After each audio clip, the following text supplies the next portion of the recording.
There is always one girl people quietly decide will never make it. Not because she lacks intelligence. Not because she lacks kindness. But because the world is cruel to women who are soft in a loud place, gentle in a harsh one. Elara Hayes had learned that lesson early. She learned it in sideways looks, in laughter that stopped when she entered a room, in the way people spoke to her as if she were already defeated. The reunion hall glowed with polished light, gold and warm and deceptively welcoming. Chandeliers reflected off marble floors. Music drifted through the air, smooth and nostalgic, designed to make people feel successful, even if they weren't. The smell of perfume, expensive cologne, and catered desserts filled the space. Elara stood frozen just inside the entrance. Her fingers tightened around the small clutch in her hands, knuckles pale. It wasn't designer. It wasn't flashy. But it was clean. Carefully chosen. Just like the simple navy dress she wore, elegant in a quiet way, hugging her frame without demanding attention. She had practiced this moment in her head for weeks. Walk in calmly. Don't rush. Don't apologize for existing. Don't shrink.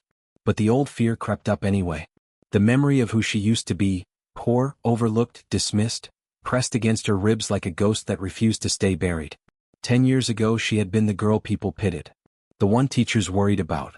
The one classmates assumed would figure it out someday. The one a man once loved just enough to break. Behind her stood a man who made the air feel different. To anyone watching, he looked like a tall, sharply dressed stranger with refined features and unsettling stillness. Dark hair, pale skin, posture too perfect to be accidental. He didn't fidget.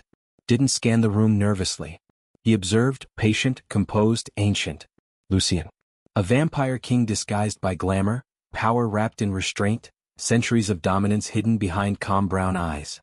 The night answered to him. The shadows bent subtly in his presence. But here among humans he chose stillness. He leaned in slightly, his voice low enough that only she could hear. You don't owe them bravery, he said. We can leave. Now. Or any time. Elara swallowed. His words were not a command. Not protection forced upon her. Just an option. A door left open. That was why she loved him. No, she said softly. If I leave they'll say I'm still afraid.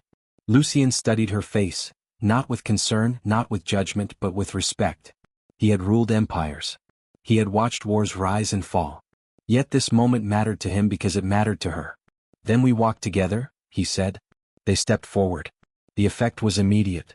Conversations faltered. Laughter dimmed. Heads turned, not dramatically but instinctively. People noticed Elara first. Something about her was different. Not louder. Not richer. Stronger. She walked like someone who had survived something and refused to apologize for it. Then they noticed Lucien. No one could explain why he unsettled them. He didn't smile too much. Didn't seek attention. But the room seemed to adjust around him as if instinctively making space. Whispers followed. Is that Elara? She looks confident. Who's the guy with her? I thought she was still single. The words brushed against her like old rain. Once they would have soaked into her skin, weighed her down. Tonight they slid off. Because she remembered the night everything changed. A quiet library. Flickering fluorescent lights. A self-help book open on her lap, unread through tears. She had felt broken, ashamed of being hurt so easily.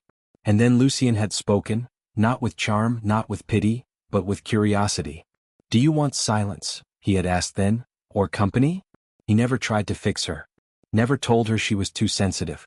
Never suggested she was wrong for feeling deeply. Now, as they moved through the reunion, people approached carefully. Polite smiles. Forced compliments. You look amazing, someone said. Elara thanked them gently. Talked about her work helping children learn to read. Didn't mention castles or immortality or moonlit vows spoken in ancient halls. Some truths were sacred. Lucien nodded to staff. Thanked them. Treated everyone, servers, guests, strangers, as if their presence mattered. That alone made him extraordinary. Eventually, someone asked the question Elara had been waiting for. So, who is this? A woman asked, eyes flicking between them. Lucien inclined his head slightly. I'm her husband. The word echoed. Husband. Silence followed. Oh, someone laughed awkwardly. I didn't know you were married. Elara smiled calmly. A lot has changed. Lucien felt something stir in his chest, pride, deep and unfamiliar. He had worn crowns forged in blood and gold, but none felt heavier or more meaningful than standing beside her now. And then the air shifted. A voice cut through the room, sharp with familiarity. Alara? Still unmarried? Time fractured. Her breath caught. Her hands trembled before she could stop them. She knew that voice. The man who once told her she wasn't enough. The man who turned love into a measure she could never meet. Lucien felt her heartbeat spike. He turned slowly. The past had arrived. And the night was watching. The voice hit Alara like a door slamming shut behind her. Alara? Well, still unmarried? For a single suspended second, the room stopped breathing. Music kept playing somewhere in the background, but it sounded distant, distorted, as if the words had bent reality around them. Conversations nearby slowed, then fell into careful silence. People turned, not openly but enough to see. Drama had always been the unofficial entertainment of reunions. Alara's body reacted before her mind did. Her shoulders stiffened. Her throat tightened. Her fingers curled instinctively around the edge of her clutch as though it were the only solid thing left in the world. That familiar heat crept up her spine, the old mix of shame and disbelief that someone could still reduce her so easily. She didn't need to turn around to know who it was. That voice had once lived in her head rent-free.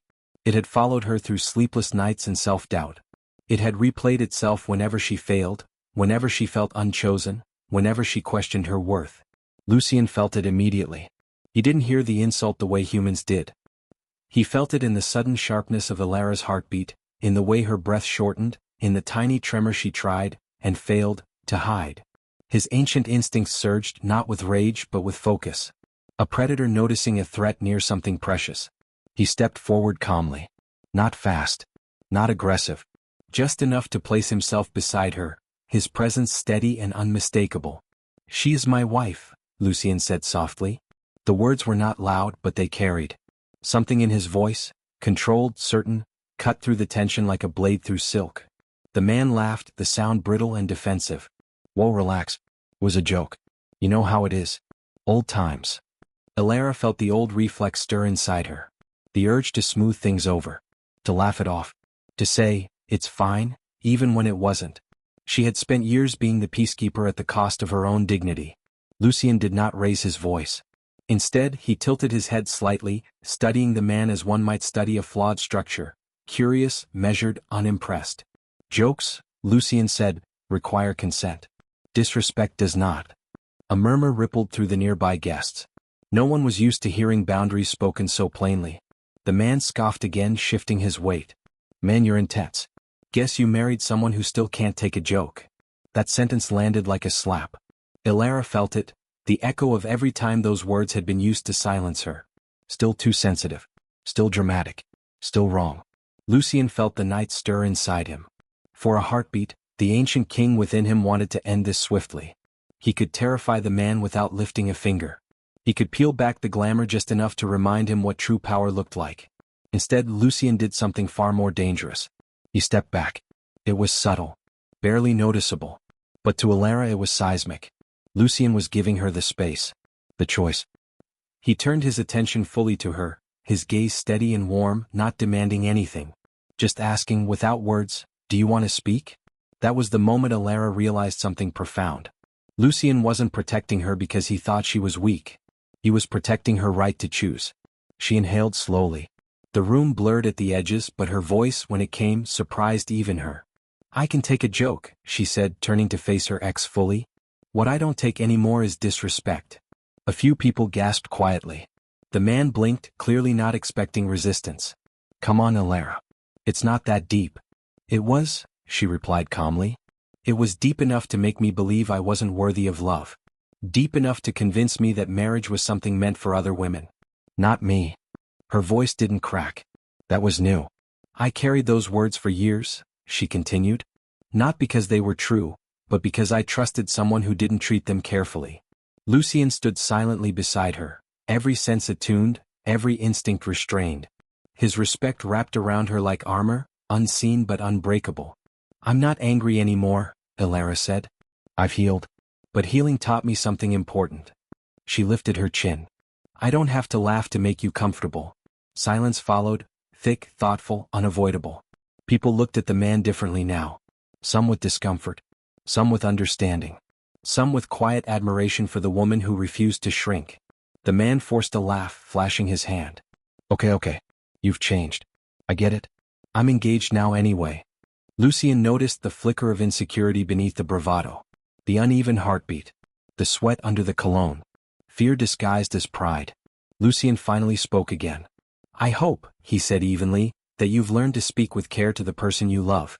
Words can build a home or burn it down. The weight of that statement settled heavily. This wasn't humiliation. This was accountability. Someone asked quickly, trying to diffuse the tension. So how did you two meet? Ilara smiled faintly. In a library, she said. I was reading about healing. And I, Lucien added gently, was pretending not to be lonely. Laughter bubbled up, tentative but real. The tension eased. The room exhaled. But the damage was done, in the best possible way. Ilara felt lighter. Not because she had won, but because she had spoken truth without fear. Lucien looked at her with something deeper than love. Reverence. Because in that moment, the girl the world underestimated stood taller than any king. And the night listened. After the confrontation, the reunion did not return to normal. It couldn't.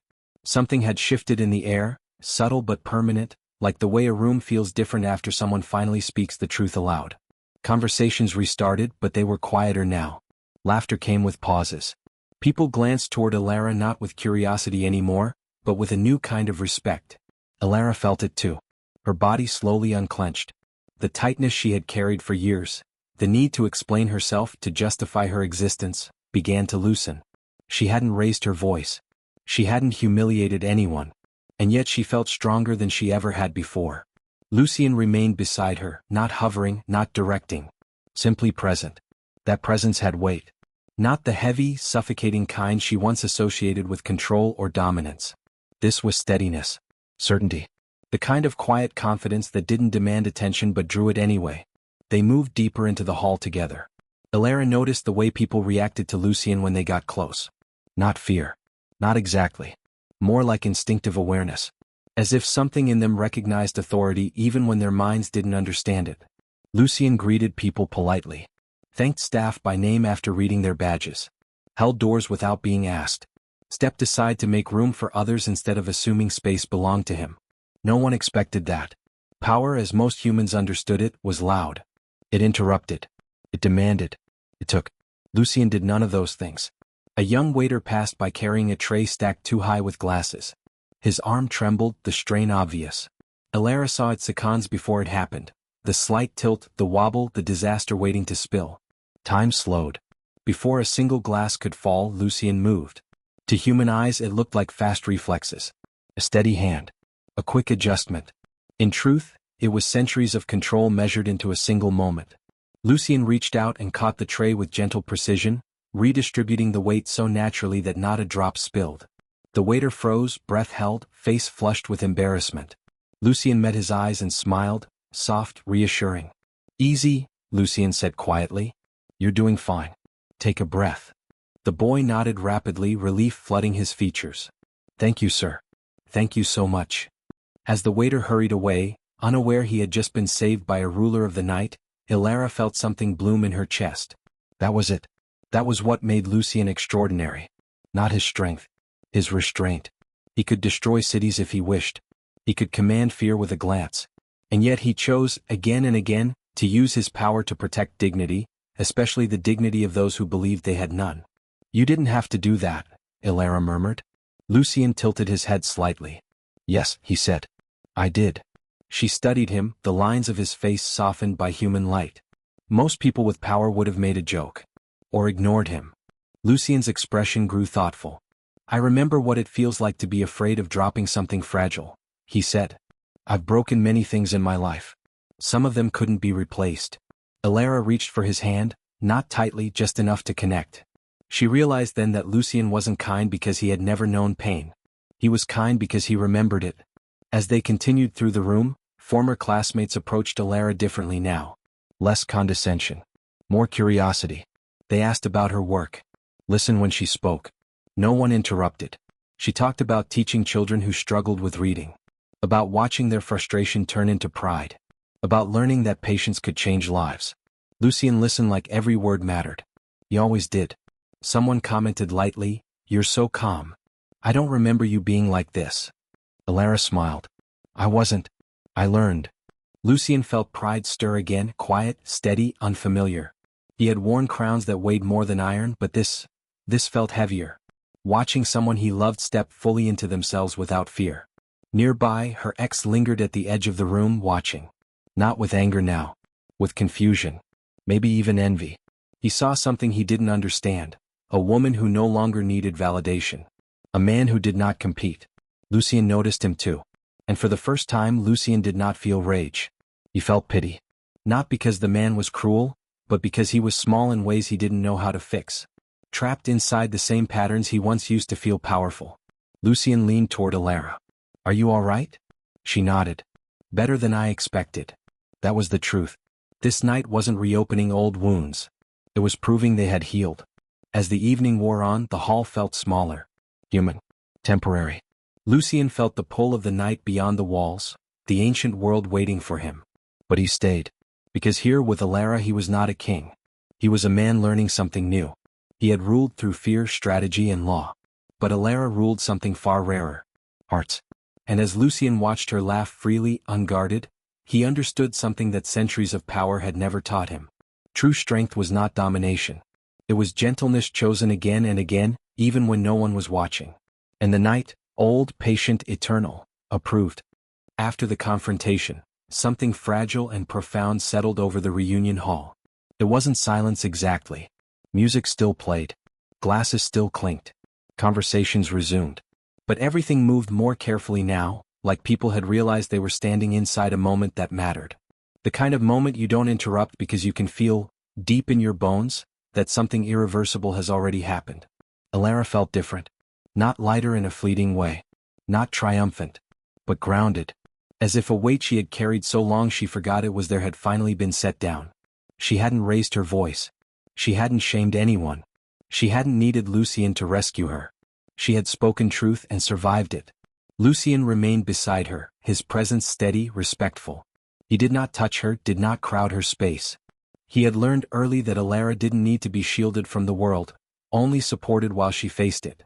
That distinction mattered to him. People approached them again, cautiously at first, then more openly. Compliments came that felt genuine rather than obligatory.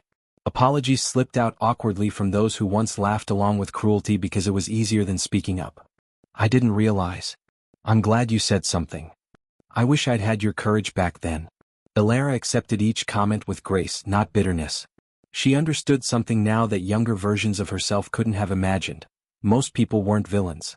They were afraid. Afraid of standing alone. Afraid of being next. Lucien watched her interact, listening more than speaking. Every time someone tried to redirect attention toward him, asking what he did, where he was from, he gently shifted the focus back to Alara. Tonight wasn't about him. That too was a choice. Her ex lingered nearby, nursing his drink, clearly unsettled. His confidence had cracked. The smirk he once wore like armor no longer fit properly. He watched Alara laugh, really laugh, with Lucien, and something inside him twisted. He approached again, slower this time. Less bravado. More hesitation. "Alara," he said quietly, not drawing attention. "Can we talk? Just for a minute?" Lucien felt the shift immediately. His instincts flared, not with violence but vigilance. He turned his gaze to Alara, waiting. "Do you want to?" That question, silent but unmistakable, meant everything. Alara considered it. There was a time when she would have avoided this conversation entirely. Or rushed through it, desperate to keep things smooth. But healing had taught her something else. Some doors don't close until you walk through them one last time. "I'll be fine," she said softly to Lucien. "I want to hear what he has to say." Lucien nodded once. "I'll be close." He meant it. They stepped a few feet away, just enough for privacy but not isolation. The noise of the reunion dulled around them, becoming background instead of pressure. Her ex exhaled, rubbing the back of his neck. "I didn't mean to, you know. I didn't think." "That was always the problem," Alara said gently. Not accusing. Just honest. He swallowed. "I was younger. Insecure. I thought being sharp made me strong." Alara studied him carefully. Once she had blamed herself for his cruelty. Thought she was too sensitive. Too emotional. Too much. Now she saw him clearly. "You confused dominance with confidence," she said. "And I confused endurance with love." He winced, not because she was cruel but because she was right. "I am sorry," he said finally. "I don't expect forgiveness. I didn't realize how much my words stayed with you. Ilara nodded slowly. That's the thing about words. They don't disappear just because the speaker forgets them. A long pause followed. I'm not angry anymore, she continued. But I'm not responsible for easing your guilt either. That boundary landed cleanly. Lucien watched from a distance, his expression unreadable. Inside, something ancient shifted. He had watched countless apologies across centuries, most hollow, some sincere. This one mattered not because of its wording, but because Ilara no longer needed it. She had already freed herself. They returned to Lucien's side. The ex nodded awkwardly at him. You, take care of her. Lucien met his gaze calmly. She takes care of herself, he said. I simply walk beside her. That sentence changed everything. People overheard. People felt it. Lucien didn't posture. Didn't assert ownership. Didn't threaten. And yet, no one doubted for a second who held the deeper power. As the night continued, someone asked jokingly, So what's your secret? You two seem solid. Lucien glanced at Ilara, eyes warm. We listen. Ilara smiled. And we don't try to fix what isn't broken. The simplicity of it struck harder than any dramatic declaration. Later, near the end of the evening, the lights dimmed slightly as staff began clearing tables. The reunion was winding down. People hugged. Exchanged numbers they'd never use. Promised to keep in touch. Lucien felt the pull of the night grow stronger. The world beyond the hall waited, ancient, quiet, honest. Outside, beneath the moonlight, Lucien finally let the glamour thin. Not fully. Just enough for Ilara to see the truth reflected softly in his eyes. The red glow was gentle, controlled. Familiar. She didn't flinch. She never did. Are you okay? He asked. She took his hand. I am.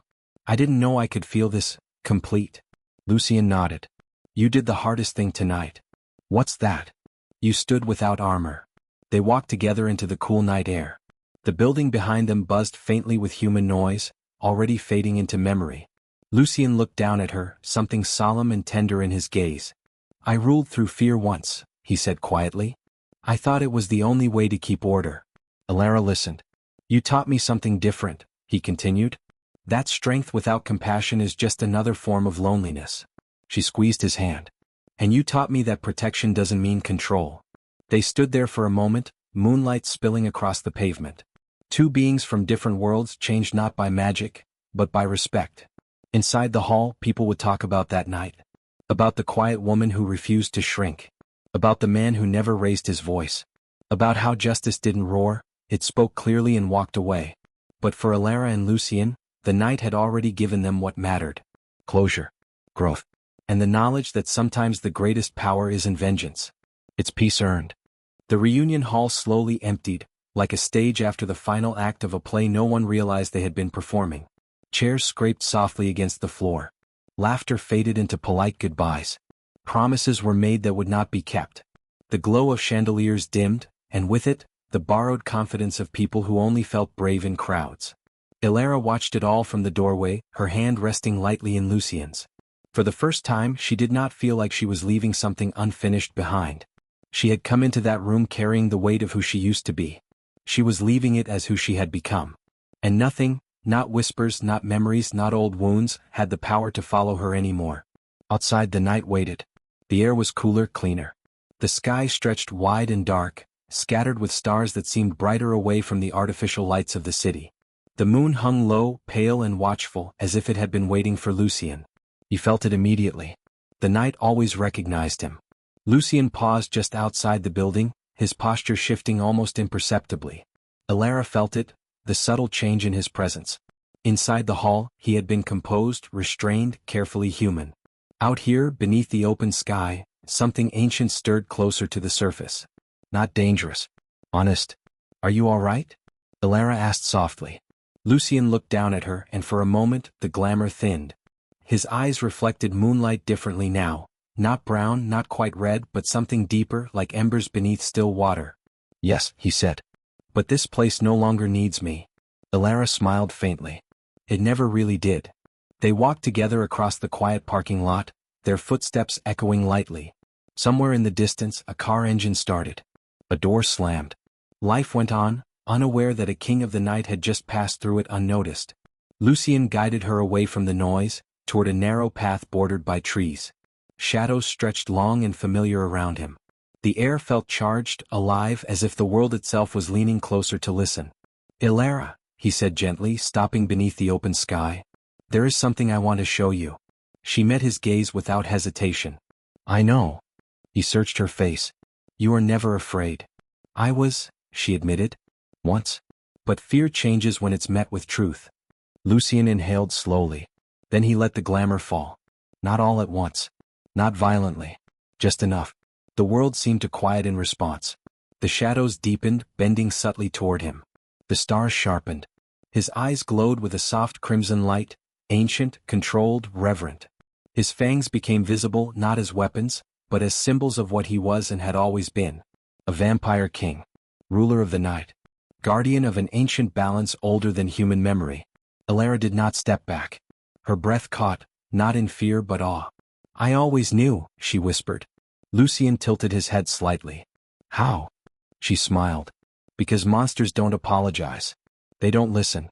They don't protect without demanding something in return." He felt something crack open in his chest, something centuries of rule had sealed shut. "You saw me," he said quietly, "before you knew my crown." "I saw the man," she replied. "The king came later." Lucien lowered himself slowly, deliberately, until he was kneeling before her. A king kneeling. Once this gesture had meant conquest or submission. Tonight it meant something else entirely. "I have ruled through many ages," Lucien said. "I have worn fear like armor. I have believed distance was the price of control." He looked up at her, eyes glowing softly. "You taught me that power without compassion is empty." Ilara's throat tightened. "Lucien? I do not bind you to me by fate or blood," he continued. "I ask you freely, if you will walk beside me. As my equal. As my queen, not of the throne but of my choices." The night held its breath. Ilara knelt as well, meeting him eye to eye. "I won't belong to you," she said gently. "And you won't belong to me." A slow smile curved his lips. "Exactly. But," she continued, "I will choose you. Again and again. As long as we keep choosing kindness." Lucien bowed his head. "Then I am yours." They rose together. Lucien reached out, not to claim but to offer. His hand hovered between them, a question not a command. Ilara placed her hand in his. The night responded. Not with thunder or fire, but with stillness. A deep, ancient stillness that recognized a bond formed without coercion. Without fear. Without sacrifice of self. Lucien felt it settle into his being, a quiet anchor. For the first time in centuries the throne did not feel like a burden. Because he would not rule alone. Later, as they walked deeper into the quiet woods, Lucien told her the truth of his world. Of the ancient covenants. Of the vampires who ruled through terror and those who disappeared into legend because they refused to change. Ilara listened, absorbing it all, not as a subject but as a partner. "And you?" she asked. "What do they call you?" Lucien hesitated. "Many names." "Which one is yours?" He considered. "The one you gave me, Lucien." She smiled. "Then that's enough." As dawn crept closer, Lucien led her to the edge of his realm, where the human world faded and the eternal one began. Towers rose in the distance, carved from stone older than history. Windows glowed softly, welcoming rather than ominous. Ilara took it in quietly. "You don't rule through fear," she said. "No," Lucien replied. "I rule through memory." They stopped at the threshold. "You can turn back," he said. "Even now." Ilara shook her head. "I already crossed that line when I chose myself." Lucien smiled, fully this time. They stepped forward together. And somewhere in the ancient halls of the night, a kingdom felt hope for the first time in centuries. Dawn did not arrive all at once. It never did in Lucien's realm. Instead, it crept in slowly like a question the world was afraid to ask. Pale light touched the highest towers first, brushing the ancient stone with gold. Shadows retreated inch by inch, not in fear, but in acceptance. Ilara stood at the balcony of the night court, wrapped in a cloak that carried Lucien's scent, cool stone, rain-soaked earth, and something eternal. Below her the kingdom stirred. Not with panic. Not with dread. With quiet purpose. This was not the kind of realm that slept through the day. This was a kingdom that endured. Lucien joined her without sound. "He always did." "You didn't rest," he said softly. Ilara smiled without turning. "Neither did you." He didn't deny it. For centuries, dawn had been a warning to him. A reminder of what he could not touch, could not join. But this morning, standing beside her, Dawn felt different. Felt earned. The council will gather soon, Lucien said. They will challenge you. Elara finally looked at him. Let them. There was no arrogance in her voice. Only certainty. Lucien studied her, the human girl who had walked into his night and changed the shape of it. She did not glow with supernatural power. She did not command shadows or bend blood to her will. And yet the kingdom was already shifting around her. Because power, he had learned, did not always roar. Sometimes it listened. The council of elders assembled beneath the vaulted ceiling of obsidian and silver. Ancient vampires, some older than empires, watched as Lucien entered, not alone but with Elara at his side. Whispers rippled through the chamber. A human. In the heart of the night court. Unarmed. Unbowed. One elder rose, his voice sharp as broken glass. You defy tradition, my king? Lucien did not sit upon the throne. Neither did Elara. They stood together before it. I redefine it, Lucien replied. Another elder sneered. You would risk our secrecy? Our survival? For sentiment? Elara stepped forward before Lucien could answer. You mistake sentiment for weakness, she said calmly. That mistake is why your world is decaying. The room fell silent. No one had spoken to them like that in centuries. You feed on fear, she continued. You rule through silence. And you wonder why rebellion grows in your shadows. The eldest among them, the first witness, leaned forward. His eyes lingered on Elara with something like curiosity. And what would you offer instead, child? Elara met his gaze steadily. Choice. Murmurs erupted. Lucien felt it then, the shift. The same way the knight had recognized her before he did. She will not rule vampires, an elder spat. She is human.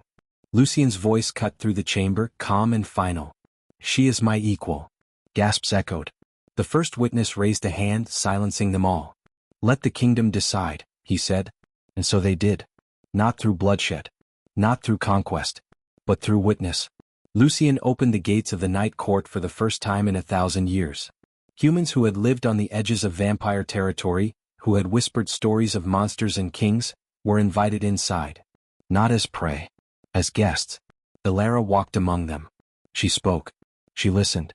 She told them the truth, not a polished lie, not a terrifying legend, but the complicated, painful truth of a world that had hidden itself for too long. Some fled. Some cursed. But many stayed. And when the sun rose and no massacre followed, the old stories began to break. Not all vampires accepted the change. A faction rose in rebellion, ancient, cruel, furious at the idea of a future that did not belong solely to them. They struck at dusk, believing fear would restore the old order. They were wrong. Lucien did not meet them with rage. He met them with judgment. The battle was swift, decisive, but not merciless. Those who surrendered were spared. Those who clung to domination were stripped of power and exiled into the deepest shadows, where they could no longer harm the living or the willing. Elara watched from the ramparts, heart heavy but steady.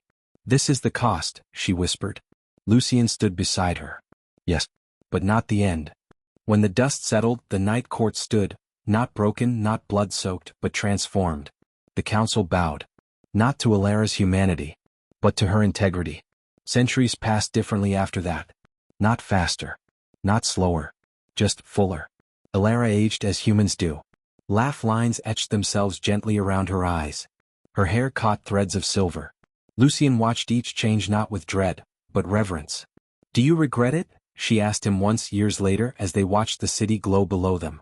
Every day, he said honestly. She laughed softly. That doesn't sound romantic. I regret that time moves for you, he continued. But I do not regret choosing you. When the moment finally came, when Elara's body grew tired, and her breath softened into something fragile, Lucien did not beg the night to change her. He sat with her. Held her hand. Let her choose. Love doesn't mean forever, she whispered. It means truth while it lasts. Lucien pressed his forehead to hers. You made eternity meaningful. When she passed, the kingdom mourned. Not because a queen had died, but because a bridge between worlds had lived. Lucien ruled for centuries after, but never alone. He carried her teachings into every law, every choice. Humans and vampires learned to coexist, not perfectly, not easily, but honestly. And on quiet nights, when the moon was high and the world was still, Lucien would walk the balcony where Elara once stood. The dawn no longer felt like a warning. It felt like a promise.